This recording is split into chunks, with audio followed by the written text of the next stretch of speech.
do projects, but putting people together is not enough to have a project team.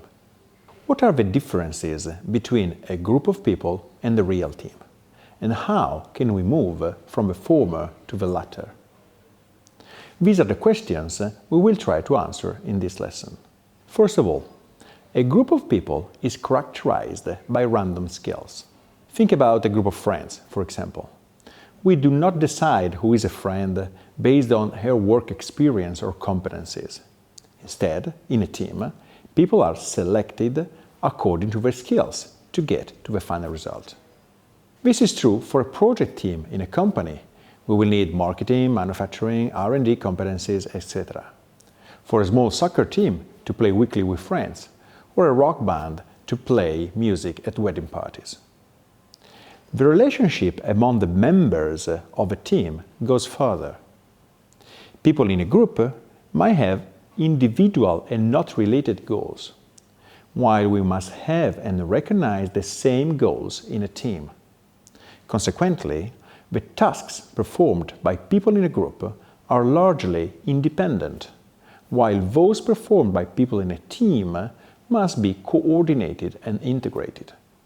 Finally, a group and a team differ also in terms of accountability. In a group, individuals are accountable for their own results, while in a team, they are accountable for the final collective and common result. This also reflects in the final evaluation that is collective and interdependent. It is simple to understand that projects need teams and not groups to be managed. But it is a lot less simple to understand how to create a team out of a group. When we put different resources together at the beginning of a project, they are not a team yet. It is the responsibility of the project manager to make them a team. This is a complex and dynamic activity that depends on many characteristics of the organization and of the individuals. Teams are not made in a day. Here, we will present the Tuckman and Jensen model that describes the different phases a group needs to get through to become a performing team. This model is connected with a test you took before, and at the end of this presentation, you will be able to interpret the results. According to the model, each group goes through different phases to become a team. Each phase is characterized by different dynamics, different questions to be answered both from the individual and the group point of view, and different roles of the project managers. The first stage in the group life is called forming. It reflects members' focus on accepting each other and initial learning about the task. This stage incorporates all the discomfort in any new situation in which a person's ego is involved in new relationships. A great deal of uncertainty about the group's purpose, structure, and leadership typically dominates this stage. Members try to determine what types of behavior is acceptable. At the individual level, the main question is, how do I fit in? While at the group level, it becomes, why are we here? In this stage, the project manager's role is to find the right people and to get them on board. As an example for this and the following stages of a model, we can refer to the popular movie The Avengers. In the movie, Nick Fury loses a powerful artifact called the Tesseract and decides to activate the Avengers Initiative. In other words, he decides to form a team. Fury sends his agents to recruit Dr. Bruce Banner, the Hulk, Tony Stark, Iron Man, Steve Rogers, Captain America, and others. Different characters meet at the beginning, and it is a time for socializing and getting comfortable.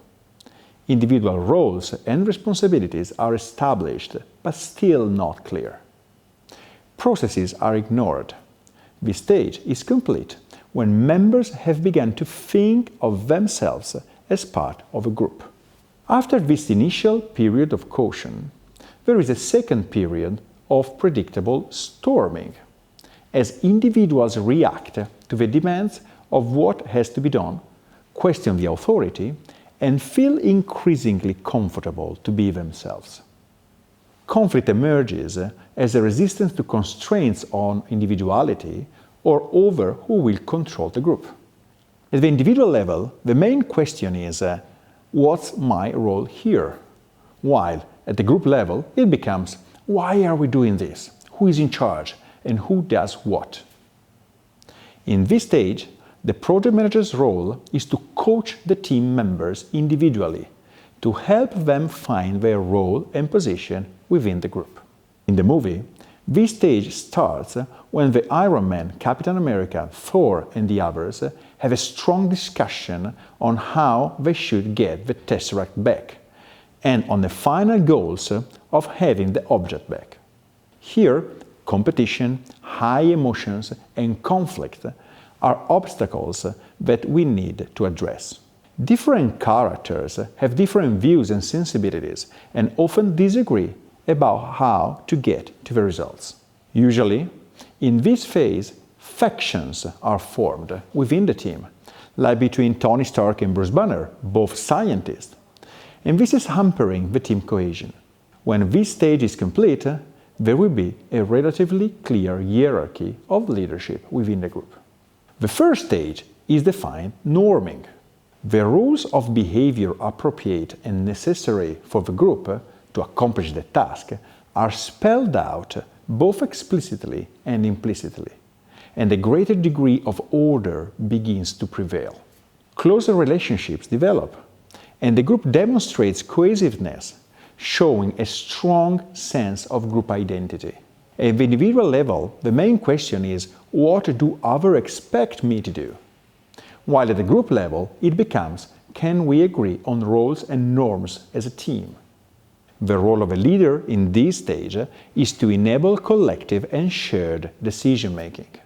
In the movie, this stage is clearly visible in response to the death of an agent. Nick Fury reins the team back on track and creates unity. Nick Fury encourages group decision-making, and they discuss processes, give each other feedback, and develop a common and agreed plan in which everyone has a clear role and commits to the team.